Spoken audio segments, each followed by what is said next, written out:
우리 오늘 함께 나누실 말씀은 요한계시록 3장입니다.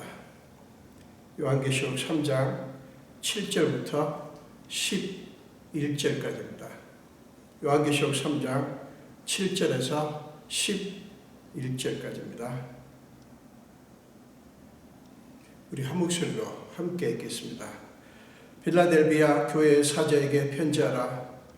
거룩하고 진실하사 다윗의 열쇠를 가지시니 곧 열면 닫을 사람이 없고 닫으면 열 사람이 없는 그가 이르시되, 볼지어다 내가 네 앞에 열린 문을 두었으되 능히 닫을 사람이 없으리라.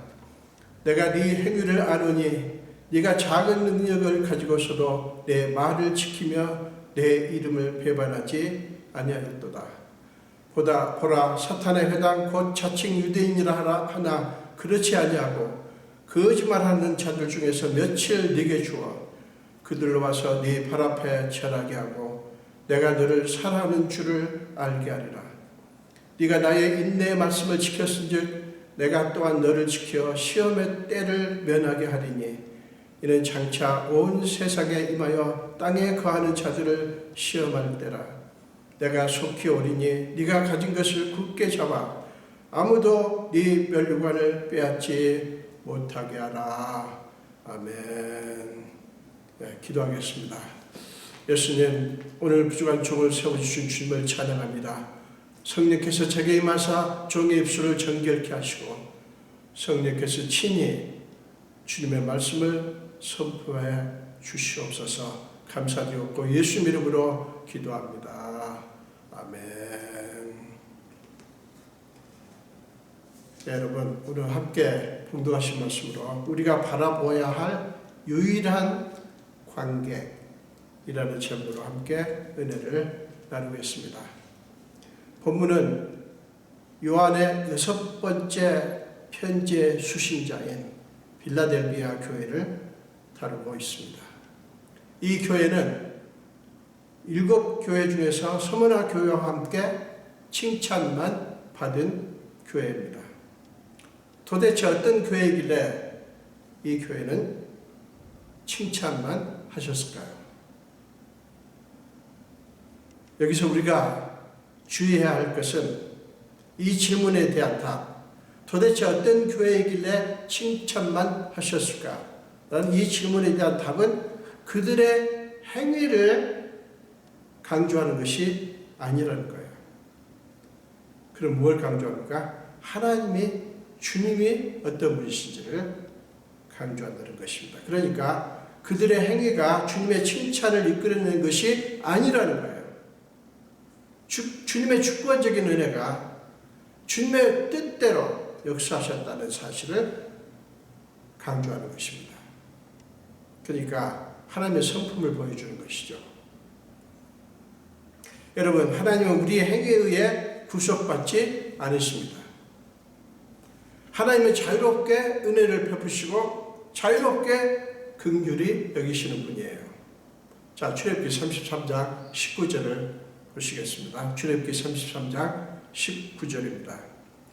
여호와께서 이르시되 내가 내 모든 선한 것을 네 앞으로 지나가게 하고 여호와의 이름을 내 옆에 선포하리라.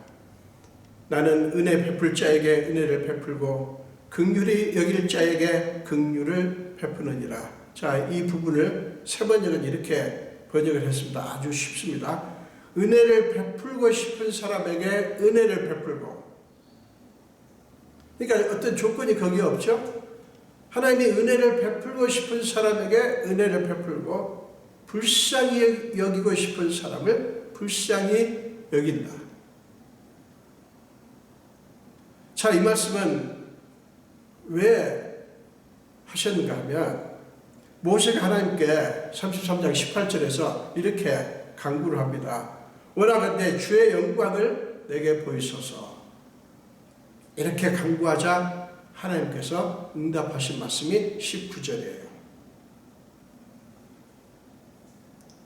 그런데 하나님은 모세에게 내가 네게 응답하는 것은 단순히 네가 영광을 보여달라고 기도했기 때문이 아니라 내가 너에게 은혜를 베풀고 싶고 너를 긍휼히 여기고 싶어서 그런 것이다.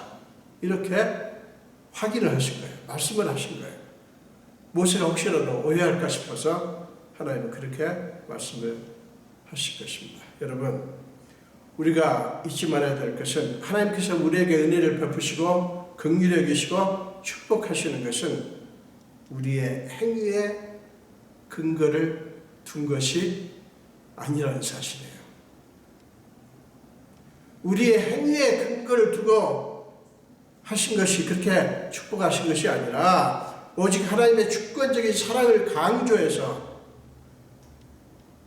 주권적인 사랑을 보여주어서 그 주권적인 사랑 때문에 하나님께서 그렇게 역사하셨다고 하는 것을 보여주는 거예요. 그렇기 때문에 하나님이 우리에게 뭔가 귀한 일을 행하셨을 때, 여러분에게 뭔가 놀라운 일을 행하셨을 때 여러분이 여러분의 행위를 주목하고 우쭐해하면 안 돼요. 많은 사람들이 그럽니다. 내가 이렇게 했더니 하나님께서 이렇게 역사하셨어. 그러면서 아주 우쭐해합니다. 그러면 안 돼요. 어떻게 해야 됩니까? 하나님의 은혜를 주목하고 나의 업담이 아니다. 하나님의 은혜 때문이다. 이 하나님의 은혜를 주목하고 하나님 앞에 겸손히 엎드려야 하는 것입니다. 여러분, 이것을 마음에 두시고 빌라델피아 교회 이야기에 계속 귀를 기울이시기를 바랍니다. 하나님은 빌라델피아 교회의 뜻밖의 말씀을 하십니다. 8절 뒷부분입니다. 후반부입니다. 내가 내 행위를 아노니 네가 작은 능력을 가지고서도 내 말을 지키며 내 이름을 배반하지 아니하였도다. 여러분, 빌라델피아 교회의 두드러진 특징 중에 하나는 그들의 능력이 매우 작았다는 것입니다. 작은 능력을 가리키는 헬라어 미크란 에케이스 듀나미는 능력이 거의 없다는 것을 의미합니다. 실제로 그 교회는 성도들의 신분이나 지위 등 외적 조건이 가장 변변하지 못했습니다. 그럼에도 불구하고 유대인들로부터 가해진 시련이나 온갖 핍박과 유혹에 굴복하지 않고 묵묵히 하나님의 말씀을 지키며 주님께 대한 믿음을 포기하지 않았던 거예요. 여러분, 또 한 가지 우리가 주목할 것은 그들이 내 이름을 배반하지 아니하였도다 라는 말씀이에요. 여러분, 여기서 베드로가 떠오르지 않습니까? 그는 계집종 앞에서 예수님을 3번씩이나 부인했습니다. 왜요? 해를 당할까 봐 두려웠기 때문이에요. 우리에게 이런 본성이 있습니다. 해를 받을까 봐. 지금 빌라델피아 교회의 상황이 그렇습니다. 주변의 모든 것들이 예수를 구주로 믿는 신앙에 대해서 압도적으로 적대적이고 위협적인 그런 상황과 환경을 빌라델피아 교회는 날마다 직면하고 있었던 거예요. 근데 그 성도들은 얼마나 두려웠겠어요. 하루도 빼지 않고 계속적으로 그런 분위기로 그렇게 자기들을 조여오는 그런 상황 속에서 그들은 몹시 두려웠을 것입니다. 그러나 그들은 순결한 신부처럼 예수 그리스도께 신실했습니다. 그런 그들에게 주님은 이렇게 약속하십니다. 여러분 9절을 보십시오. 보라, 사탄의 회당 곧 자칭 유대인이라 하나 그렇지 아니하고 거짓말하는 자들 중에서 며칠 네게 주어 그들로 와서 네 발 앞에 절하게 하고 내가 너를 사랑하는 줄을 알게 하리라. 여러분 그 유대인들이 누굽니까? 빌라델비아 성도들을 끊임없이 모함하고 괴롭히고 온갖 방식으로 핍박을 하고 못살게 했던 자들이에요. 그런데 주님은 그들 중에서 몇 사람을 너에게 끌고 오겠다고 말씀하십니다. 그게 뭐냐면 몇 사람을 네게 주어라고 하는 그 말이 그 뜻이에요. 몇 사람을 너에게 끌고 오겠다고 하십니다. 네 발 앞에 무릎 꿇고 절하게 할 것이라고 말씀합니다. 왜 그러시죠? 그렇게 함으로써 내가 이 빌라델비아 성도들을 얼마나 사랑하는지 그들에게 보여줄 것이다. 내가 너희를 얼마나 사랑하는지 그들에게 보여줄 것이다 라는 것입니다. 그게 주님의 목적이에요. 여러분, 그게 무슨 말씀인지 아십니까? 이 말씀을 하시는 예수님의 감정이 느껴지십니까? 주님은 악한 유대인들에게 분노하시면서 그들의 악행을 견디어낸 빌라델비아 성도들을 보면서 감격하시고 그들을 위해서 하나님이 갚아주실 것이라고, 내가 갚을 것이라고 약속하신 거예요. 여러분, 요셉의 형들을 한번 생각해 보십시오. 그들은 어린 요셉, 17세 때죠. 어린 요셉을 애굽의 노예로 팔아버리고 눈의 가시처럼 미웠거든요. 왜냐하면 아버지의 총애를 받으니까 너무 싫었던 거예요. 애굽의 노예로 팔아버리고 아버지에게는 악한 짐승에게 찢겨 죽었다고 속였습니다. 요셉은 속절없이 이역만리로 끌려갈 뿐 아무것도 할 수 없었어요. 아버지에게 요셉은 비극적으로 죽은 아들이었고요. 형들에게 요셉은 깡그리 잊어버리고 싶은 존재였습니다. 요셉을 팔아버리고 이제는 됐다고 좋아했을 거예요. 요셉을 팔아버리고 이제는 됐다라고 좋아했을 것입니다. 여러분, 모든 것이 그렇게 다 끝나는 것 같았습니다. 모든 것이 그것으로 끝나는 것 같았어요. 악한 자들은 늘 그렇게 되기를 원하죠. 그러나 그 일은 그대로 영원히 묻히지 않았습니다. 왜 그렇습니까? 그 모든 것을 보고 계시고 알고 계시는 유일한 관객이신 하나님이 계셨기 때문이에요. 악한 자들은 하나님은 안 보신다고 믿고 악을 행하지만 하나님께는 절대로 숨겨지지 않습니다. 아무것도 숨겨지지 않습니다. 여러분, 요셉의 이야기의 끝을 아시죠? 결국 형들은 요셉의 발 앞에 엎드려 생명을 탄원합니다. 살려달라고 합니다. 그게 50장, 창세기 50장 18절에 기록이 되어 있어요. 여러분, 유대인들의 거짓말에 사람들은 속았습니다. 그래서 빌라델비아 성도들은 말할 수 없는 고통을 겪었습니다. 하나님은 그 모든 것을 불꽃 같은 눈으로 보고 계셨어요. 그래서 유대인들 중 몇 사람을 너희에게 끌고 와서 네 발 앞에 엎드리게 하겠다고 하신 거예요. 여러분, 그것은 이들은 내 사랑하는 자들이니, 내 사랑하는 아들과 딸들이니 건드지 마라 라고 하신 거예요. 결국 뭡니까? 빌라델비아 성도들을 괴롭히는 그들과 주님이 싸우시겠다고 선언하신 거예요. 그리고 예수님은 10절에서 그들을 이렇게 격려합니다.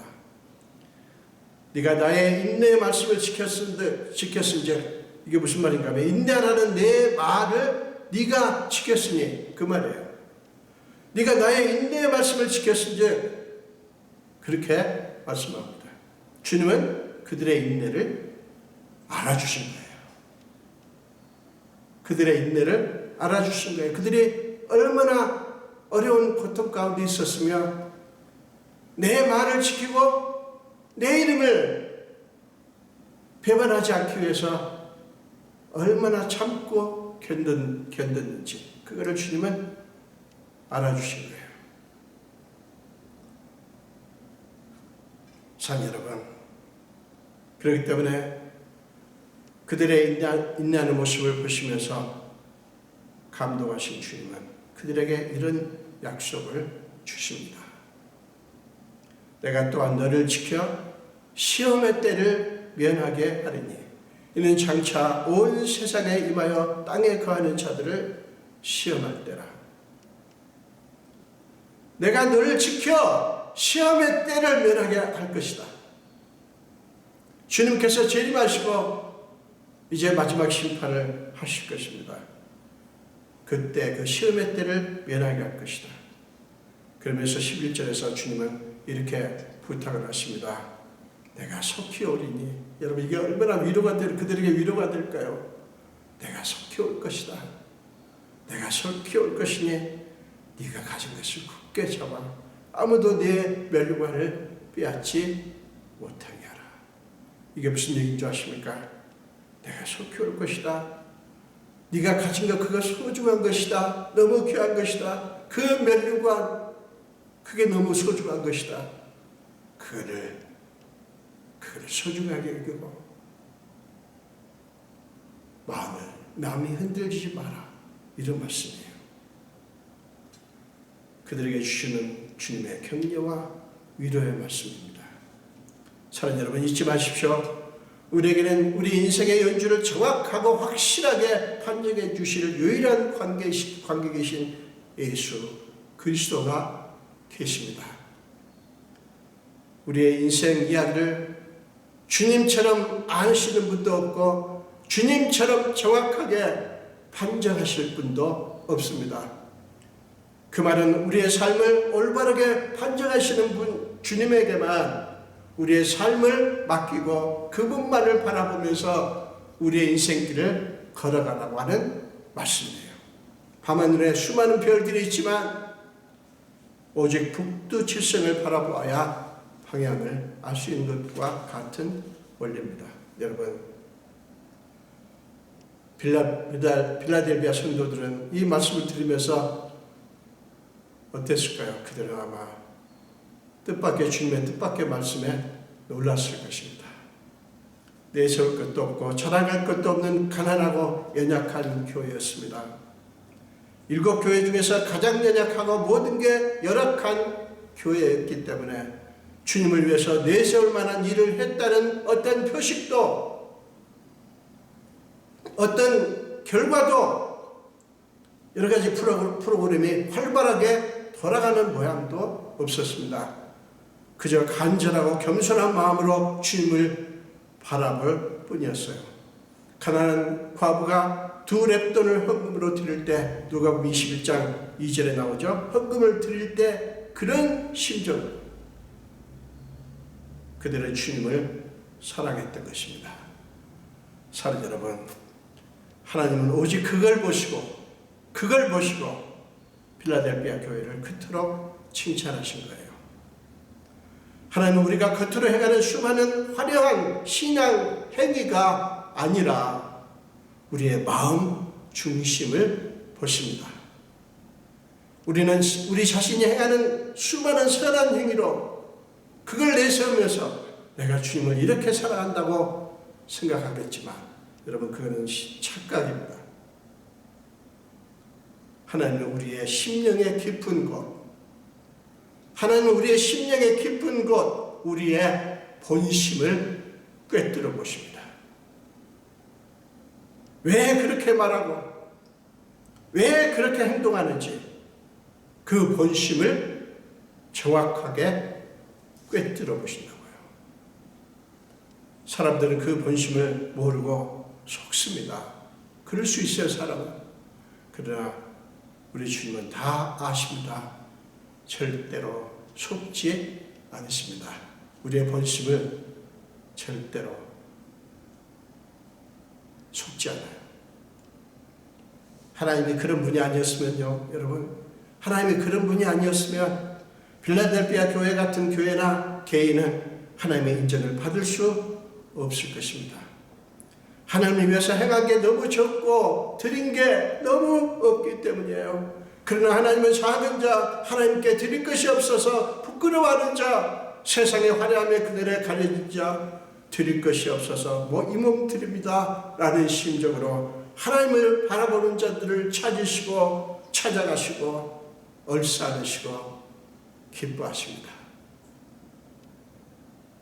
사랑 여러분, 기억하십시오. 하나님은 우리가 이루어내는 어떤 업적의 크기를 보시는 게 아니에요. 우리가 예수를 믿고 교회를 섬기면서 우리가 이룬 어떤 업적을 보시는 게 아니라고요. 이룬 것 없어도 어떤 심정으로 하나님을 경배했는지, 어떻게 하나님을 섬겼는지, 어떤 마음으로, 그런 우리의 중심을 보시는 분이에요. 사랑 여러분, 그렇기 때문에 오직 하나님만이, 오직 주님만이 우리 인생의 연주를 정확하게 판정하실 수 있는 유일한 관객이십니다. 100만의 사람들이 다 칭찬해도, 찬사를 보내도 하나님이 마태복음 7장 23절 말씀대로 내가 너희를 도무지 알지 못하니 불법을 행하는 자들아 내게서 떠나가라 하시면 그 모든 것은 안개처럼 사라집니다. 여러분, 이스라 펄만이라고 하는 이스라엘 출신의 세계적인 바이올리니스트를 여러분들이 아실 것입니다. 그는 4살 때 중증 소아마비를 앓은 이후에 걸을 수가 없었고요. 목발을 사용해야 겨우 걸을 수 있었고, 연주할 때는 앉아서 연주하는 그런 바이올리니스트입니다. 금세기 최고의 연주자입니다. 그런 온갖 질시와 멸시 가운데서 줄리아드 음악학교를 마쳤습니다. 장애가 있다 보니까 노골적으로 멸시하는 그런 학생들이 많았던 것 같습니다. 어쨌든 그런 가운데서도 줄리아드 음악학교를 마치고 드디어 1963년 카네기홀에서 데뷔 연주회를 갖게 되었습니다. 그의 데뷔 연주회는 냉소적인 분위기 가운데서 시작되었습니다. 그러나 목발을 짚고 무대에 오른 그는 혼신의 힘을 다해서 연주를 하기 시작했습니다. 그는 연주하는 동안 간간히 자기 스승 이반 글레미안이라고 하는 자기 스승을 바라볼 뿐 자신의 연주에 그의 온 영혼을 담았습니다. 그리고 땀이 범벅이 된 채 연주를 마쳤을 때 이차 펄만의 눈은 기립박수를 보내는 청중이 아니라 환호하며 기립박수를 보내는 청중이 아니라 무대 저 위편 발코니에 앉아서 자기 연주를 보고 계시는 자기 스승을 향했습니다. 청중들이 온통 다 일어나서 기립박수를 보내며 환호합니다. 그러나 이삭 펄만은 그들이 아니에요. 저 위의 발코니에서 처음부터 끝까지 자신의 연주를 바라보시고 있는 자기 스승 이반 글레미안을 바라보았습니다. 그의 관심은 청중의 환호가 아니라 오직 자기 스승에게 있었던 거예요. 왜입니까? 그에게는 모든 청중이 보내는 환호와 기립박수가 아니라 자기 스승이 자신의 연주를 어떻게 보시느냐가 중요했던 거예요. 오직 자기 스승만이 그의 연주가 성공이라고 판정할 수 있는 유일한 관객이라고 그는 믿었기 때문입니다. 여러분, 놀라운 것은 그는 그때 늘 호랑이 같았던 스승이 자기에게 보내는 환한 미소 그리고 고개를 끄덕이는 모습을 보았습니다. 자기 스승이 자기에게 환한 미소를 보내면서 고개를 끄덕이시는 거예요. 그걸 본 거예요. 이삭 할머니는 그 모습을 한참이나 바라보고 그는 스승에게 고맙다고 묵례를 하고 그러고 나서야 그는 청중에게 인사를 했습니다. 사랑하는 여러분, 이 스승이 바로 우리 주님 예수 그리스도십니다. 오직 이분이 우리 인생의 여주를 보시고 잘하였도다 착하고 충성된 종아, 네가 적은 일에 충성하였으면 내가 많은 것을 네게 맡기리니 내 주인의 즐거움에 참여할지어다. 마태복음 25장 23절에서 그렇게 말씀하신 대로 그분만이 올바르게 판정하실 수 있는 유일한 관객이고 스승입니다. 우리 인생 마지막에 그 어느 순간에 이런 주님 앞에 설 것이고 잘하였도다. 우리 인생 연주를 우리는 잘못 살았다. 나는 실패했다. 사람들은 너는 왜 그렇게 살았니? 너는 도대체 무엇을 했니라고 말할지 모르지만 우리가 그분 앞에 섰을 때 우리 주님이 우리의 인생을 점검하시고 판정을 하실 것입니다. 잘하였도다. 착하고 충성된 종아, 네가 적은 일에 충성하였으면 네가 남긴 것은 별거 없지만 네가 사람들에게 자랑할 만한 내세할 만한 자손들이 자랑스럽게 느낄 만한 화려한 어떤 업적은 없지만 그렇지만 너는 내게 충성했다. 이제 내가 많은 것을 네게 맡길 것이다. 그러니 내 주인의 즐거움에 참여할지어다. 이렇게 하실 분이 우리의 유일한 관객이신 예수 그리스도, 우리의 스승이십니다. 그러므로 사랑하는 여러분, 사람들이나 이 세상의 찬사 그리고 비난에 마음 빼앗기지 마십시오. 여러분이 이런 것은 너무 초라하고 형편없고 주님께 드릴 것 없다고 한탄하지도 마십시오. 주님은 여러분이 이룬 업적이 아니라 주님을 향한 여러분의 진심을 보십니다. 우리 주님인 예수 그리스도를 향한 여러분의 진심을 보십니다. 그때 주님은 여러분을 향해 미소를 지으시고 고개를 끄덕이실 것입니다. 여러분, 이렇게 돼야 우리 인생이 성공한 거예요. 저는 여러분 모두가 이런 정말 성공한 인생이 되시길 축원합니다. 사랑하는 여러분 모두에게 이런 축복이 넘치시기를 주님의 이름으로 축원합니다. 기도하겠습니다. 예수님 감사합니다. 오늘도 저희를 불러주시고 우리에게 말씀을 주셔서 너무나 감사합니다. 아버지, 우리는 이 땅에 살면서 이 세상에 휩쓸려서 이 세상이 우리에게 주입하는 가치관과 이 세상이 우리에게 강요하는 충성을 할 때가 너무 많았습니다. 우리가 바라봐야 될 분은 오직 주님이시고 우리의 삶을 판정하실 분은, 올바르게 정확하게 판정하실 분은 오직 주님뿐이신데 우리는 늘 흔들립니다. 죄를 불쌍히 여기시고 우리가 주님나라에 갈 때까지 주님을 만나서 착하고 충성된 종이라고 들을 때까지 이 세상에 몸을 담고 살지만 우리의 유일한 관객이신 주님을 바라보며 주님께만 몰입할 수 있는 믿음의 사람들이 다 되게 하여 주옵소서.